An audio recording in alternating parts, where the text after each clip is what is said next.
on veut calculer ici la primitive de la fonction qui est là, qui est un polynôme trigonométrique.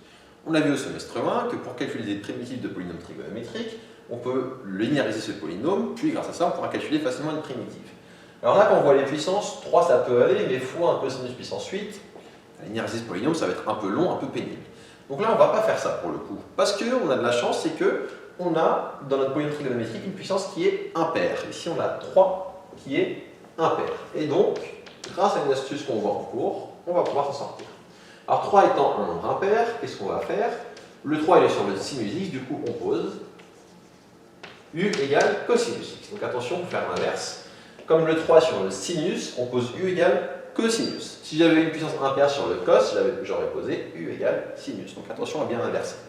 On pose u égale cosinus x. Dans ce cas-là, on calcule du. Du, ça va valoir.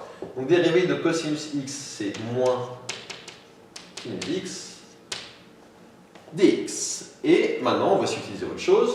Donc on va le faire par étapes si vous voulez. L'idée, ma puissance impaire, je vais la couper en deux. Qu'est-ce que je vais dire? Je vais dire que sinus cube x c'est pareil que sinus carré x. Le sinus carré x fois sinus x que je vais mettre ici. Je le sépare vraiment. Et je remets au milieu mon cosinus x. C'est quoi l'avantage d'avoir fait ça? C'est que, hop, je poursuis ça comme ça. Quand je vais remplacer, qu'est-ce que je vais obtenir? U qui vaut cosinus x, je peux dire que c'est u puissance 8. J'observe que ici, mon du qui vaut moins sinus x dx, ça veut dire que sinus x dx ça vaut moins du. Du coup, je vais avoir ici fois moins du. Il me reste une dernière chose, je vais écrire d'abord une bêtise. Je vais écrire d'abord sinus carré x. Si j'écris ça, je vais me dire, oula, il y a un problème, j'ai du x et du u, alors qu'en fait, j'ai fait un changement de variable et que du coup, je ne dois plus avoir de x normalement. Donc là, qu'est-ce que je dois me poser comme question? C'est comment écrire sinus carré x en fonction de u qui est là. Qu'est-ce qu'on sait? On l'a vu il y a quelques vidéos, mais je vous le remets. On sait que cos carré x plus sinus carré x est égal à 1. Cette égalité, il faut vraiment la connaître par cœur. Elle est vraiment très très utile en pratique. Donc il faut bien connaître cette égalité. Qu'est-ce que j'en déduis?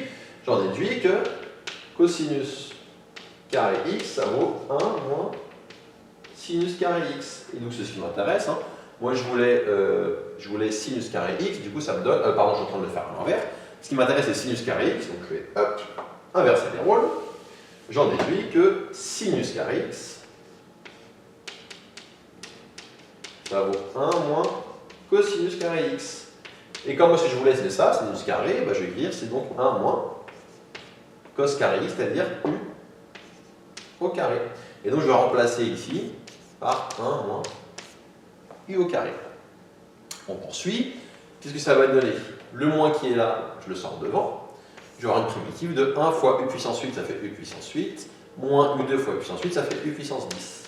Et c'est quoi l'avantage de ça? C'est que là, je me suis ramené à calculer la primitive d'un polynôme. Et pour le coup, la primitive d'un polynôme, on sait toujours faire. Un polynôme, surtout quand il est écrit sous forme développée, on sait toujours calculer une primitive. C'est direct, c'est immédiat. Ça va donner moins. Primitive de u puissance 8, ça va donner u puissance 9 sur 9, moins primitive de u puissance 10, c'est u puissance 11 sur 11. Comme on était dans le cadre du calcul de primitive, on n'a pas changé les bornes qu'on n'avait pas, mais du coup ce qu'il faut penser à faire, c'est revenir au départ, c'est-à-dire au départ on avait posé u égale cosinus x, et donc je remplace ici les u par cosinus x. Et ça va me donner, alors je vais aussi entre le moins, ça va me donner du moins cosinus 9x à la puissance 9, moins et moins plus cosinus puissance 11x sur 11. Et ça termine ici ce calcul de primitive qui se fait assez rapidement quand on a la chance d'avoir un polynôme trigonométrique avec une puissance impaire. Dans ce cas-là, avec un changement de variable, on va tout le temps s'en sortir comme ça assez rapidement.